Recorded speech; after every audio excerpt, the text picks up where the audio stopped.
I was tagged in this man's video, and watching this interaction between this man and the couple that he's talking to is pretty much the reason why I am consistently saying that women, girls need to go from high school to college, get their education, set their life up, have a foundation, because you do not want to get into this type of situation. So this man is asking the man in the couple, what are you going to do? It seems like she's given up on you. And the man is like, yeah. And then he asked the lady, have you considered just calling it quits? And she says no, but she doesn't say no because I want to work it out or I have so much love for him. She says no because I couldn't make it on my own. And how many relationships are just, surviving on life support simply because she can't get away? The lady can't get away. How many people are like literally just clinging on because their finances won't allow them to go off and live and thrive and prosper? How many relationships are surviving on that? Your wife is saying that she's given up, and it's because you do not care. Yeah. How long until she gives up on you in the marriage? I don't know. Be honest with me. Have you thought about just calling it quits? No. I couldn't make it on my own because I don't make enough to support me and my daughter. But that shouldn't be what's keeping you there. Even if that was an option, I don't have a way to support myself. I don't make enough by myself. Something tells me the fact that you immediately said that second answer, that it's a bit more real than you'd want to admit, even to yourself. Because why would that come so quickly? I don't know. I've always known that I don't make enough and I don't have an education to go do anything better. I don't know.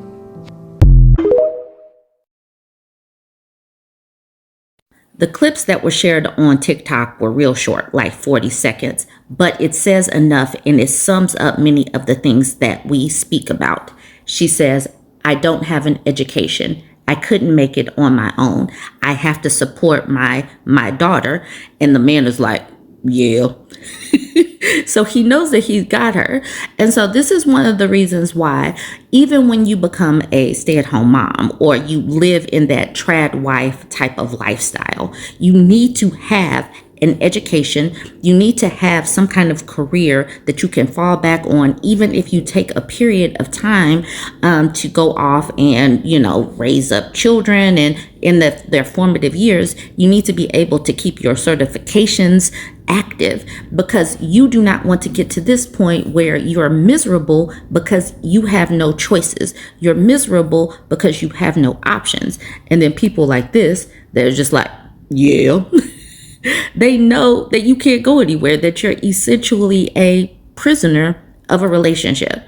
So, people like me, we get a lot of vitriol towards us because we want women to survive and thrive. We want children to survive and thrive regardless of relationship status. So that's the reason why we talk about getting an education, getting some foundation as far as a career, knowing yourself, understanding boundaries and all of that, because you want to be able to have options. You don't want to fall destitute. You don't want to fall into poverty simply because a relationship ends. And you don't want to struggle within a relationship simply because you can't survive on your own. So, like I said, this is just one example, but this happens a lot of the times. And this is one of the reasons why I do not advocate for girls getting married super duper young, or young ladies getting married in their 20s before they have a chance to get some discernment, before they have an opportunity to learn themselves and live and thrive a little bit, before they have an opportunity to learn that voice, that assertiveness, and get that confidence to be able to clock red flags, to be able to clock the warning signs, the warning signals that are going off. And that's one of the reasons why people like this, or the manosphere, the Theo bros, the red pillars, want to get women young before they have the opportunity to clock the red flags, and before we get the opportunity to get that assertive voice and boundaries. So we have to keep on having these discussions, and I'm glad that I was tagged in this video, because we need to see what is on the other side of not having an education and not having the capacity to go back to work. We need to see this, because This woman is miserable. And if mama's miserable, what is daughter's life like? All right, y'all. Let me know what you think about this. Join the conversation. Don't forget to like, comment, and share. I sat here on TikTok watching some of these clips, and this man basically, he's not taking this seriously. He says, my own wife doesn't have faith in me, but he's making terrible decisions after terrible decisions. Go ahead and watch these clips and tell me what you think. I sat here dumbfounded that these people get to build themselves as the logical leader and think that they deserve submission. Please just go ahead and watch these clips and tell me what you think. You guys have $144,688 of really bad debt. That's 144 months to pay off the debt. 12 years. Wow. When something's looking over a decade, when you make good money, bankruptcy sometimes. Yeah. It's stressful, it's expensive, but this is a brutal situation. Again, the free therapy sessions take advantage of that, but also I'm going to sit you guys down with Reed. He's a CPA and a big finance nerd. Let's see him and get him a second opinion. We'll pay for that session for you guys. Thank you. And maybe there's another way out of this that's not bankruptcy or 1,000 billion jillion years. But this is just brutal. That's not honestly what I'm focusing on here. I'm focusing on the relationship, and the relationship is a joke, and I don't know how you guys are going to survive together. But finances, which is one of the leading causes for divorce in this country, I don't know how you guys are going to make it. You have the baby right now holding it together. I don't know what you guys are going to do a few years from now. Good luck. You have a kid now. That bond is keeping you guys together through this, but how long can she feel completely destroyed and unable to talk and communicate with her significant other? I feel so bad for you. I'm so sorry. I have no idea what's going on anymore. Every time we talk about this, I feel like it gets worse and worse. And there's just always something else. I hate saying I'm not the problem, You're but not I'm the not. problem. You're not the problem. I don't know what to do to change. Do you think he's going to change? No. That's fucking real, man. Yeah. My own wife doesn't have faith in me. You're smiling and laughing. I'm trying to get That- through the pain. Why would she have faith in you? I don't know. What's going through your head right now? I feel so bad for you. I'm so sorry. I'm just really hurt. Just get your wife a fucking tissue.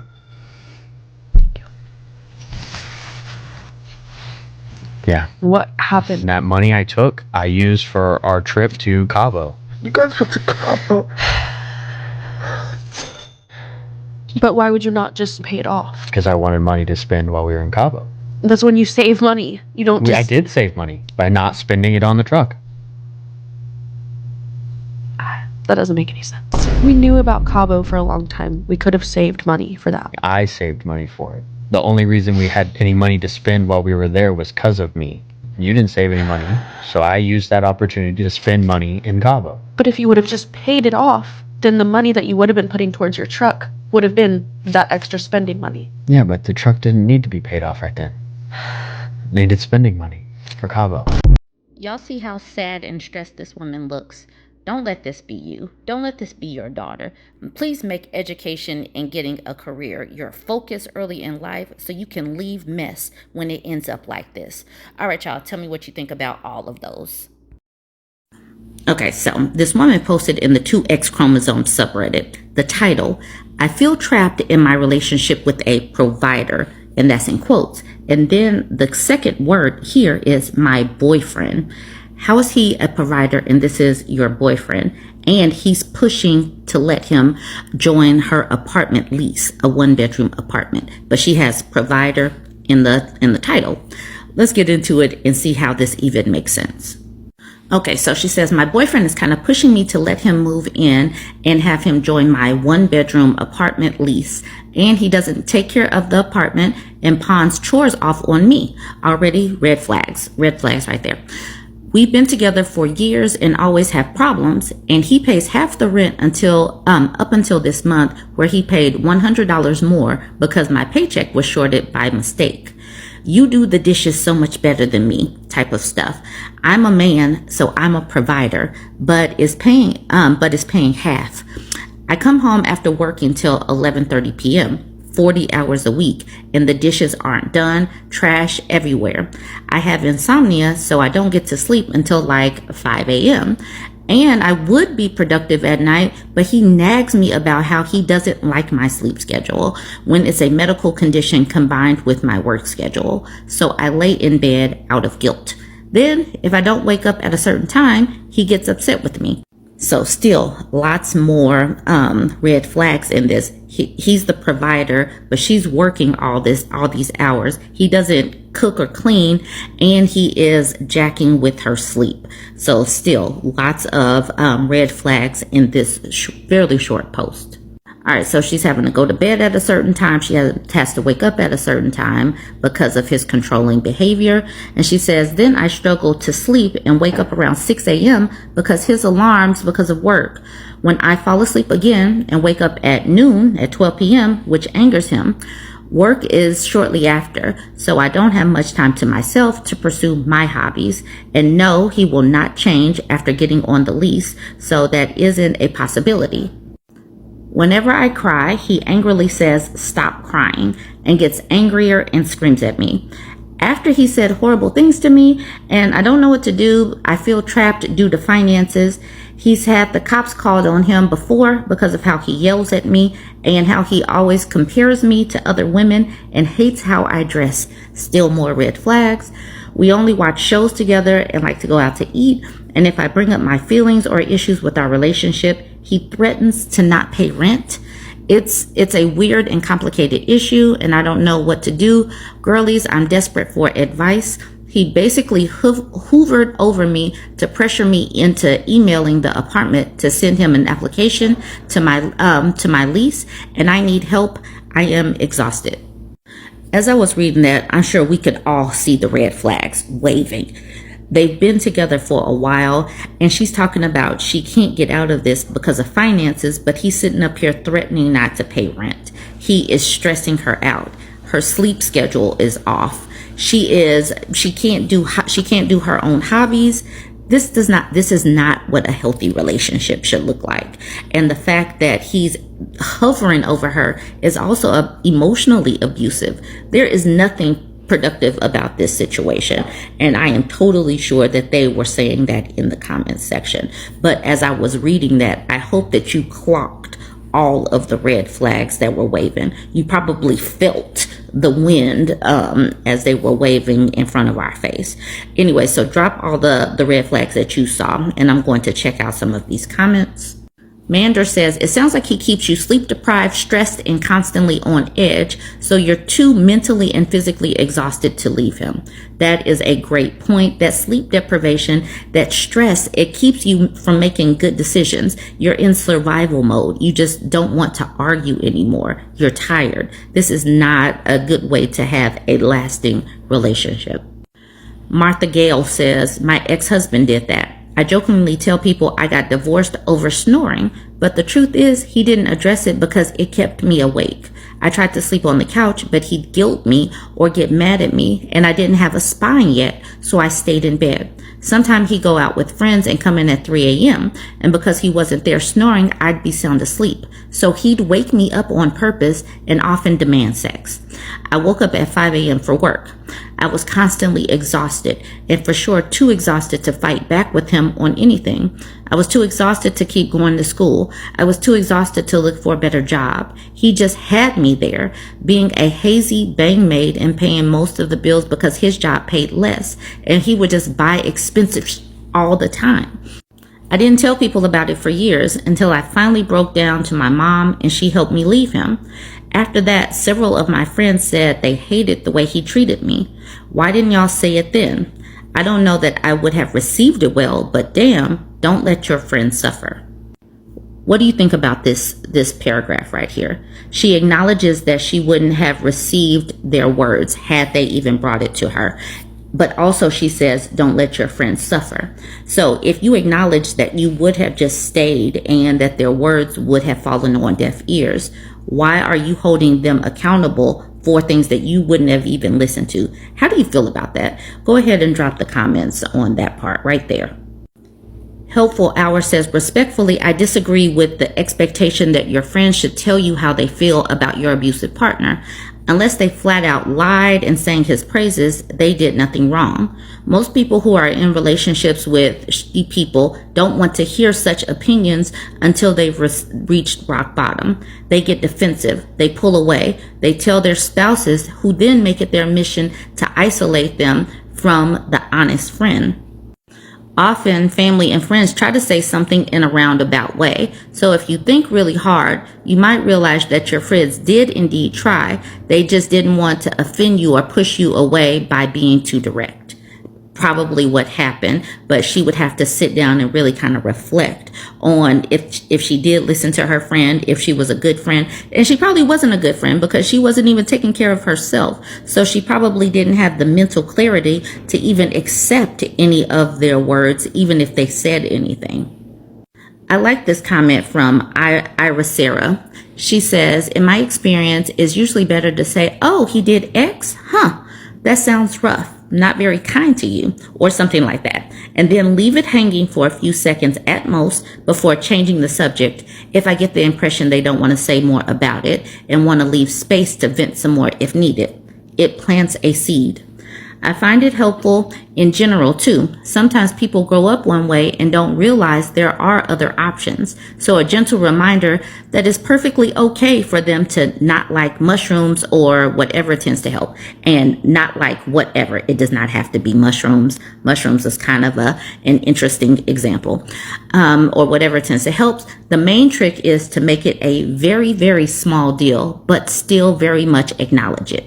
I like this. Acknowledge it, plant the seed, but don't be too pushy, because if you're too pushy, it will push your friend away. So that was some good advice. All right, so Kiri says this, and also I feel like a lot of people don't want to try to force somebody to change their mind. A lot of people realize that loved ones need to come to their own conclusions.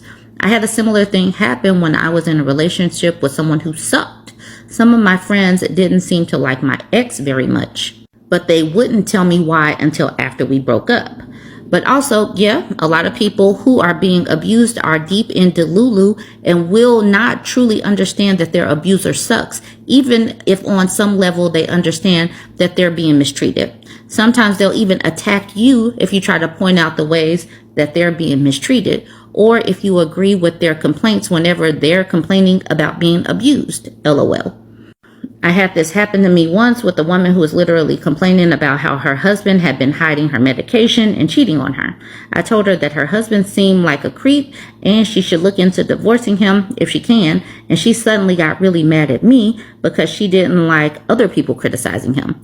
She ended up dying only a few months later from the medical issue that she took medication for. So her husband may have contributed to her death. Jesus. Oh my goodness. Okay, so that is definitely a comment. All of those were good comments in general, not specific to this woman who's trapped in this relationship with this provider. VM says, do not add him to your lease. He's bringing so much burden to your life. Don't let someone ruin your peace. It doesn't sound like she has peace. Ariel says, dump him. Seriously, everything is awful. He's going to continue to make you do all the chores and pay for things. Even going 60-40 doesn't make him a provider. He's going to continue to try to mold you into whatever he wants without the slightest concern with what works for your schedule and your body. All right, so Smile at the bottom says, why are you with this man? Reread what you wrote and ask yourself what you would advise a friend who told you these things. It is 1,000,000 times easier to leave him now than to wait until you are even more financially entangled, married, or pregnant. Please listen to this type of thing. I'm glad that people are saying this, and I figured they would be saying this because nothing that we read in that was good. Hopefully she is going to get some sleep, come to her senses, and then just leave, because he is bullying her into signing this lease, and obviously it is not going to bring her anything positive to her life. Join the conversation. Let me know what you think. Don't forget to like, comment, and share. I came across this entertaining post in the dating subreddit, the dating advice subreddit, and y'all need this post too. She says, I accidentally flirted with the barista, and now I have a coffee addiction I can't afford. She says, I'm a broke little goblin of a human, 4'11", 100 pounds, 80% iced coffee at this point. Just trying to survive this economy by selling spicy selfies and eating cereal for dinner. Life's weird. Anyways, I was running errands in leggings and a hoodie, looking like a raccoon that got into lip gloss, and I stopped at this cute cafe I'd never been to before. The barista was ridiculously hot. Tattoos, smile that could ruin my life, the whole thing.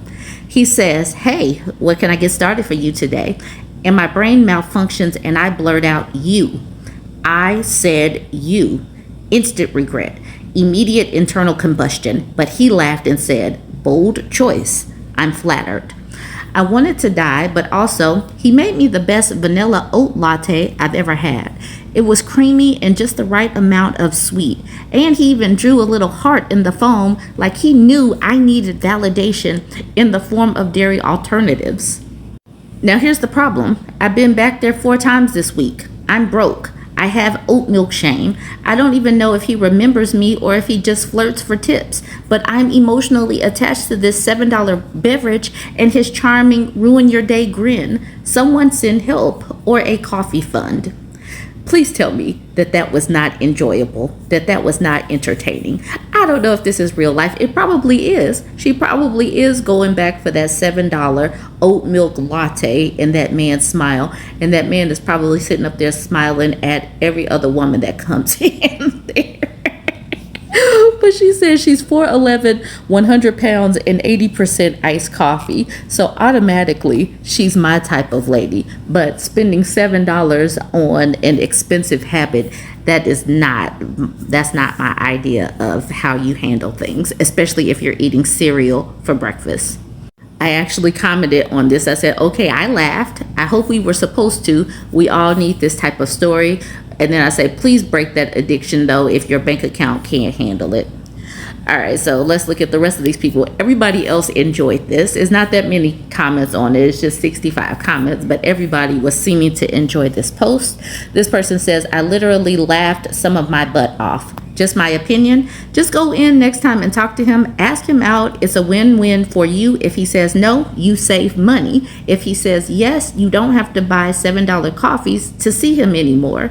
And the OP says, but I love this drink. I have so much oat milk shame. You do not have to have oat milk shame, because you could buy some $7 oat milk and it'll be like a whole container. And then you just got to buy a frother. You can do this yourself. You don't need to keep going to buy these expensive coffees. You can buy it and make it at home. Buy the oat milk, make it at home. Fried Onion Ring says, you have a very lovely way of writing. And then the OP says, thank you. I worked hard on this post and I like to read a lot. That's the reason why I think women are so funny, because the creativity comes when you like to read or are curious, or, you just have a way of observing other people. I think women are hysterical. You can chime in and let me know your opinion on that. Desperate Quest says, how about instead of going every day, you go once a week and bring your laptop and just write for fun? That way you end up getting more exposure time with less coffee purchases. Also, your writing style is so fun, hee hee. I think this is some good advice down here. Expand this into at least novella length, 25 to 50,000 words. Self-publish it on Kindle Direct. Publishing as an ebook. Now the royalties are your coffee fund. There you go. Win-win. There's a lot of wins involved in that. So Hopeful Sunflower says, yes, I'd read this book. Dale says, me too, keep writing. And then Dale also says, it's super refreshing to read something when somebody has spent some time writing instead of going to AI and gotten the usual bland, stylized writing. This is why people are better than computers. And this is the reason why I wanted to do this story too, because you could kind of feel it. You laughed, you felt the angst and all of that. And Alexa Prince says, yes, the humanity and authenticity can't be beat. So let me know what you think about this story. Did you chuckle? What do you think about it? Join the conversation. Don't forget to like, comment, and share.